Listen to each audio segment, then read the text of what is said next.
Friends, अब तक लोग काफ़ी ज़्यादा ट्रोल कर रहे थे डोमिनिक मिस्यूरो और रिया रिप्ले के रिलेशनशिप को लेके, लेकिन अभी पता चला है कि 23 जून को रिया रिप्ले ने शादी कर ली है बडी मैथ्यू से। जी हाँ फ्रेंड्स, 1 साल पहले ही इन दोनों की एंगेजमेंट हो चुकी थी। बडी मैथ्यू भी WWE का पार्ट रह चुके हैं, लेकिन ये अलग बात है कि रिया रिप्ले WWE का एक बहुत ज़्यादा इंपॉर्टेंट पार्ट है अभी तक।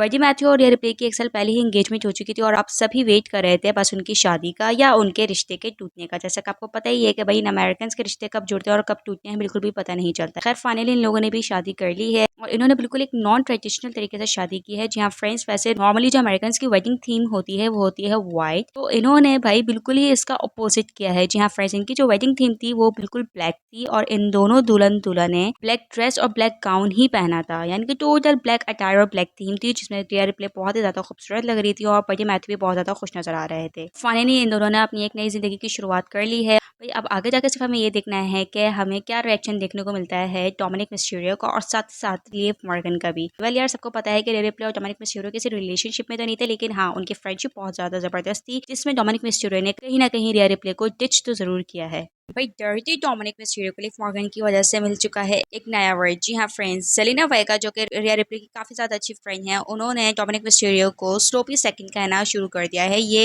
एक ऑस्ट्रेलियन स्लैंग वर्ड है। अब इसका मीनिंग तो मैं यहाँ पर नहीं बता सकती हूँ, बट आप ये कह सकते हैं कि ये एक अब्यूसिव वर्ड है जो कि सेलिना वेगा जो है डोमिनिक मिस्टीरियो के लिए इस टाइम पे यूज कर रही है। वो इसलिए क्योंकि उनका ये मानना है कि उन्होंने रिया रिप्ले की फ्रेंडशिप को टिच करके लिव मॉर्गन को इंपॉर्टेंस दी है और उनको जाकर जिताया है ताकि लिव मॉर्गन जानबूझ के उनके पीछे पड़े। फ्रेंड्स, अगर हम बात करें कि डोमिनिक मिस्टीरियो ने क्या रिएक्शन दिया ये बात जान करके रिया रिप्ले की शादी हो गई है मैथ्यू के साथ, तो भाई उनका रिएक्शन काफी ज्यादा पॉजिटिव था। वो बहुत ज्यादा खुश थे, उनकी शादी में भी गए और जब रिया रिप्ले ने अपनी इंस्टाग्राम पे पोस्ट की तो उन्होंने आके बहुत ज्यादा ब्लेसिंग्स भी दी और ये दुआ भी दी कि वो दोनों हमेशा बहुत ज्यादा खुश रहे साथ में। तो फाइनली मुझे अब लगता है कि रिया रिप्ले की शादी के बाद जो डोमिनिक और रिया रिप्ले को लेकर जो ट्रोलिंग चल रही थी सोशल मीडिया पर, वो आई थिंक अब खत्म हो जानी चाहिए, क्योंकि सभी को पता है कि आखिरकार WWE की एक स्टोरी लाइन थी। चलो अब बात कर लेते हैं थोड़ा WWE की स्टोरी लाइन और उनकी प्लानिंग के बारे में। यार क्या आपको नहीं लगता कि WWE काफी टाइम से प्लान करी कि किस तरह से पुराने स्टार्स को वापस पीछे लेके जाना है और जो न्यू स्ट्रगलिंग लोग हैं उनको आगे लेकर आना है? यार मुझे तो ड्रू मैकिंटायर के केस के बाद से और अब हाँ बेकी लिंच के केस के बाद भी यही लग रहा है। पहले तो इन लोगों ने ड्रू मैकिंटायर को उनकी अपनी ही सिटी में हरा दिया, जिसके बाद ड्रू मैकिंटायर ने बहुत ज्यादा डिसहार्ट होकर WWE को ही अलविदा कह दिया और अभी उन्होंने बेकी लिंच के साथ भी यही किया है। वेल ये तो सभी को पता होगा कि बेकी लिंच और उनके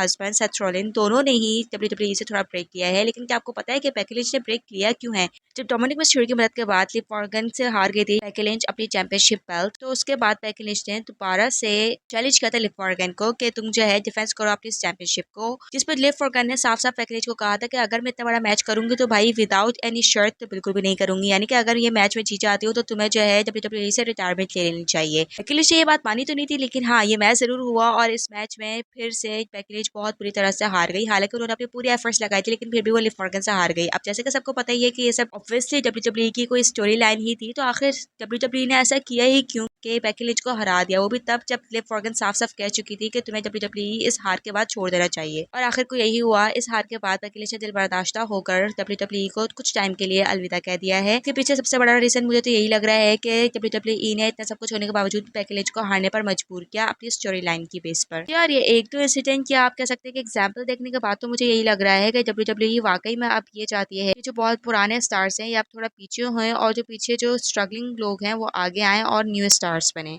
मेरी तो जस्ट ये एक प्रोजेक्शन है। वेल आपका क्या कहना है इस बारे में? कमेंट बॉक्स में कमेंट करके जरूर बताइएगा। यार अब कंपेटिटर्स को होते हुए अगर WWE पंगे लेगी अपने सुपरस्टार्स के साथ तो सारी सी बातें नुकसान भी उठाना पड़ेगा। जी हाँ फ्रेंड्स, बेकी लिंच के साथ जो किया है WWE ने, उसके बाद बेकी लिंच और सेथ रॉलिन्स दोनों ने ही छोड़ दिया है WWE को और ले लिया है ब्रेक। अब इसका फायदा उनके कंपेटिटर यानी AEW ने तो उठाना ही था, तो भाई टोनी खान ने दे दिया है ऑफर बेकी लिंच को कि अगर वो चाहे तो AEW ज्वाइन कर सकती हैं। और इस ऑफर के बाद बेकी लिंच ने थोड़ा टाइम लिया है सोचने के लिए कि वो अपना करियर AEW में स्टार्ट करना चाहती हैं या नहीं। वेल आपका क्या कहना है कि क्या बेकी लिंच ये स्टेप लेंगी या नहीं? मेरे ख्याल में तो जो भी WWE ने बेकी लिंच के साथ किया है उसके बाद वो आई थिंक एक दफा सोचेंगे तो जरूर AEW के बारे में। या वैसे ऐसे टाइम पे WWE को अपने इतने अच्छे रेसलर्स के साथ तो पंगे नहीं लेने चाहिए जब AEW तैयार बैठा हो उन सारी सुपरस्टार रेसलर्स को हायर करने के लिए। वेल आपका क्या कहना है इस बारे में? यार अगर अब किस्मत ही खराब है तो कोई क्या कह सकता है। जी हाँ फ्रेंड्स, ऑडिवर्स को रुला दिया है लिव मॉर्गन ने। अब कैसे रुलाया है ये मैं आपको बता देती हूँ। पहले जब आप गूगल पर जाते थे तो आपको सिर्फ और सिर्फ एक ही चीज ट्रेंड पे नजर आती थी WWE में, वो थे हमारे चैंपियन कॉडी रोड्स। लेकिन जब से लिव मॉर्गन और डोमिनिक मिस्टीरियो की स्टोरी लाइन सामने आई है तो भाई लिव मॉर्गन ने कोडी रोड्स को भी पीछे छोड़ दिया है। इस टाइम पे गूगल पे सिर्फ जो है डोमिनिक मिस्टीरियो और लिव मॉर्गन की ही स्टोरी लाइन ट्रेंड पर है और बेदाग कोशिशों के बावजूद भी कोडी रोड्स ट्रेंडिंग से हट चुके हैं, जिसका बहुत ज्यादा अफसोस है कोडी रोड्स को और वो हैरान है कि आखिर लिव मॉर्गन ने आते ही इतनी ज्यादा हाइप कैसे क्रिएट कर ली है अपनी। वेल ये अब कुछ किस्मत की बात है और कुछ कोडी रोड्स की हरकतें भी है।